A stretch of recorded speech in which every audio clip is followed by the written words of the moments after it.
యాగంటిలో ఉన్న చిన్న కోనేరులోకి నీరు ఎక్కడి నుంచి వస్తుందో ఆలోచించారా? అగస్త్య మహర్షి నీటి జాడ కోసం చేసిన ప్రయత్నం ఏమైందో తెలుసా? యాగంటికి ముచ్చట్ల మల్లికార్జున స్వామి గుడికి విడదీయలేని సంబంధం ఏమిటి? Hi friends, welcome to Bharat vlog channel. Present మనము రీసెంట్గా పుష్ప 2 సినిమా షూటింగ్ జరిగిన యాగంటి పుణ్యక్షేత్రం దగ్గర ఉన్నాము. ఇది నంద్యాల జిల్లా బనగానపల్లె మండలము పాతపాడు గ్రామం నుంచి 4 కిలోమీటర్ల దూరంలో ఉంది. మీరు వెనకాల చూస్తున్నటువంటి వెంకటేశ్వర స్వామి గుహలోనే పుష్ప 2 సినిమా షూటింగ్ అయితే జరిగింది. ఇక సినిమా షూటింగ్ గురించి పక్కన పెట్టి మనం వీడియోలోకి వస్తే, మీరు ఎప్పుడైనా ముచ్చట్ల మల్లికార్జున స్వామి గుడి పేరు విన్నారా? ఒకవేళ విని ఉంటే కమెంట్స్లో ఎస్ అని కమెంట్ అయితే చేయండి. యాగంటి దగ్గరికి వచ్చి ముచ్చట్ల మల్లికార్జున స్వామి గురించి మాట్లాడుతున్నాను అనుకుంటున్నారా? అక్కడికే వస్తున్నాను. ఈ యాగంటి క్షేత్రానికి ముచ్చట్ల మల్లికార్జున స్వామి క్షేత్రానికి ఒక మిస్టీరియస్ కనెక్షను, మిస్టీరియస్ బాండింగ్ అయితే ఉంది. దాని గురించే ఈ వీడియోలో మాట్లాడుకోబోతున్నాము. ఈ యాగంటి క్షేత్రంలో చిన్న కోనేరు మరియు పెద్ద కోనేరు ఉందన్న సంగతి అందరికీ తెలిసిందే. మరియు చిన్న కోనేరు నుంచి పెద్ద కోనేరులోకి నీళ్లు వస్తాయని అక్కడికి వెళ్ళి చూస్తే కనుక మనకే అర్థమవుతుంది. కానీ చిన్న కోనేరులోకి నీరు ఎక్కడి నుంచి వస్తుంది అని ఎప్పుడైనా ఆలోచించారా? ఈ ప్రశ్న నుంచి పుట్టుకొచ్చిందే ఈ వీడియో. ఈ క్వశ్చన్కి ఆన్సర్ దొరకాలి అంటే మనం ఖచ్చితంగా ఇక్కడి నుంచి 15 కిలోమీటర్ల దూరంలో ఉన్నటువంటి ముచ్చట్ల మల్లికార్జున స్వామి గుడి దగ్గరికి వెళ్ళాలి. అక్కడికి వెళ్ళిన తర్వాత మనకు ఈ క్వశ్చన్కి అయితే ఆన్సర్ దొరుకుతుంది. సో మీరైతే వీడియోని స్కిప్ చేయకుండా పూర్తిగా చూసి మీరు కూడా ఈ మిస్టీరియస్ బాండింగ్ని తెలుసుకోండి. సో మనం ప్రజెంట్ అయితే ఇక్కడ నుంచి ఇంకా ముచ్చట్ల మల్లికార్జున స్వామి గుడి దగ్గరికి వెళ్దాము.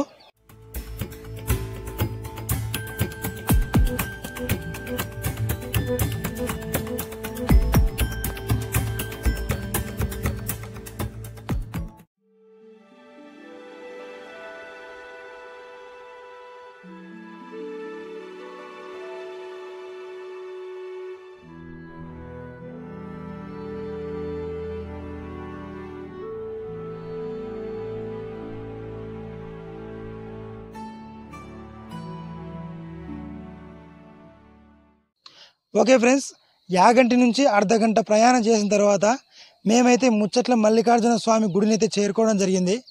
ఇది బేతంచెర్ల మండలంలో ఆర్ఎస్ రంగాపురం విలేజ్ దగ్గర అయితే ఉంది. ఇక్కడికి వచ్చిన తర్వాత ఈ గుడి యొక్క చరిత్ర తెలుసుకున్న తర్వాత మాకైతే చాలా ఆశ్చర్యం వేసింది. ఎందుకంటే ఈ గుడిని కట్టించింది సుమారుగా 1176 సంవత్సరంలో కట్టించారని తెలిసింది. అక్కడే ఒక శిలాశాసనం కూడా ఇప్పటికి కూడా మనకు దర్శనమిస్తుంది. చాలా అంటే చాలా బాగుంది గుడి. ఇంకొక విషయం ఏమిటంటే, అగస్త్య మహాముని వారు స్వయంగా ఇక్కడ శివలింగాన్ని ప్రతిష్ఠించడం జరిగింది. దాంతోపాటు ఇక్కడ మనం ఏదైతే మిషరీని ఈరోజు ఛేదించాలనుకున్నామో దాని గురించి ఇక్కడ ఒక కోనేరు అయితే ఉంది. ఆ కోనేరు దగ్గరే మొత్తం మిషరీ అంతా ఉంది. అక్కడికి వెళ్ళి మనం ఈ మిషరీని ఛేదిస్తాము. సో అక్కడికి వెళ్దాం పదండి. ఇప్పుడు ఫ్రెండ్స్, యాగంటిలో ఉన్నటువంటి చిన్న కోనేరులోకి నీరు ఏ విధంగా వస్తుంది, ఎక్కడి నుంచి వస్తుందన్న ప్రశ్నకు సమాధానమే ఈ చిన్న కోనేరు. దీనిని మిస్టీరియస్ కోనేరు అని కూడా అంటారు. ఇక్కడి నుంచే వాటర్ అయితే చిన్న కోనేరులో కలవడం జరుగుతుంది. అది ఎవరు కనుక్కున్నారు, ఎట్లా కనుక్కున్నారంటే, పూర్వము అగస్త్య మహాముని ఇక్కడి నుంచి నీరు అక్కడికి కలుస్తుందని అనుమానించారు. సో దానిని నివృత్తి చేసుకోవడం కోసము ఆయన పసుపు కుంకుమను ఈ నీటిలో కలపడం జరిగింది. ఈ పసుపు కుంకుమ కలిపినటువంటి నీరు యాగంటిలో ఉన్నటువంటి చిన్న కోనేరులో కలిసినాయి. సో దాని ద్వారా ఆయన అయితే ఒక నిర్ధారణకు వచ్చారు. అవును, ఇక్కడి నుంచే నీరు అక్కడికి కలుస్తుంది అని నిర్ధారణకు అయితే రావడం జరిగింది.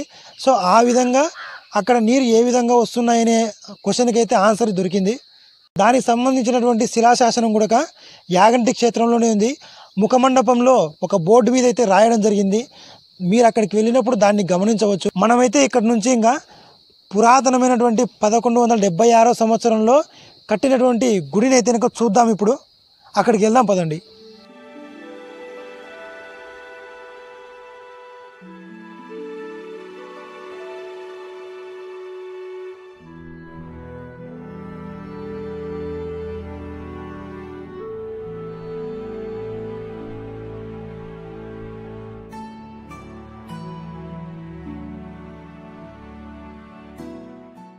ఫ్రెండ్స్, ప్రజెంట్ మనం గుడి లోపల ఉన్నాము.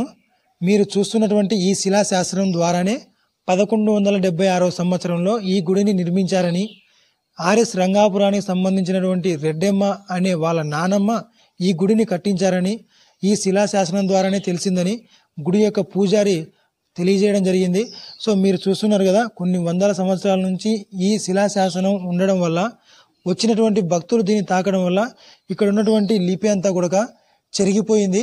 సో ఇటువంటి శిలాశాసనం మరొకటి కూడా అటువైపు కూడా ఉంది. ఇప్పుడైతే అక్కడికి వెళ్ళి చూద్దాం దాన్ని. ప్రజెంట్ గుడి క్లోజ్డ్ కండిషన్లో ఉంది. నేను లాస్ట్ వీక్ వచ్చినప్పుడు లోపల గుడిలో ఉన్నటువంటి స్వామిని కూడా వీడియో తీయడం జరిగింది. దానిని కూడా చూపిస్తాను ఈ శిలాశాసనం చూసిన తర్వాత. చూడండి, అక్కడన్నా అంతో ఇంతో కొంచెం లిపి కనిపిస్తూ ఉంది. బట్ ఇక్కడ మాత్రం అసలు ఎటువంటి లిపి లేదు, మొత్తం చెరిగిపోయింది. సో ఇప్పుడు మీరు లోపల ఉన్నటువంటి మల్లికార్జున స్వామి భ్రమరాంబిక అమ్మవారిని చూడండి ఒకసారి.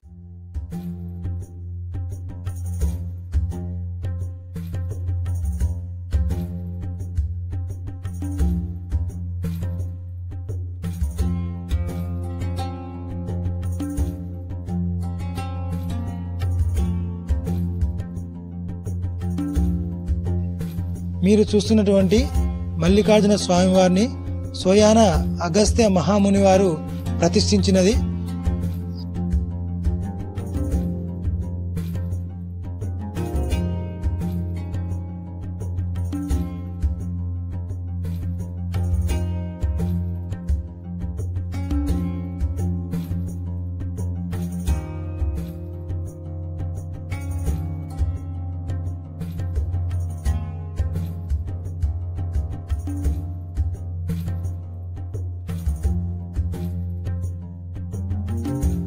స్వామివారి తర్వాత పక్కనే మీరు చూస్తున్నటువంటి భ్రమరాంబిక అమ్మవారు కూడా ఉన్నారు. అమ్మవారిని కూడా చూడండి. ఫ్రెండ్స్, చూసినారు కదా వీడియో. మీకు ఇది నచ్చితే కనుక వెంటనే ఒక లైక్ కొట్టండి.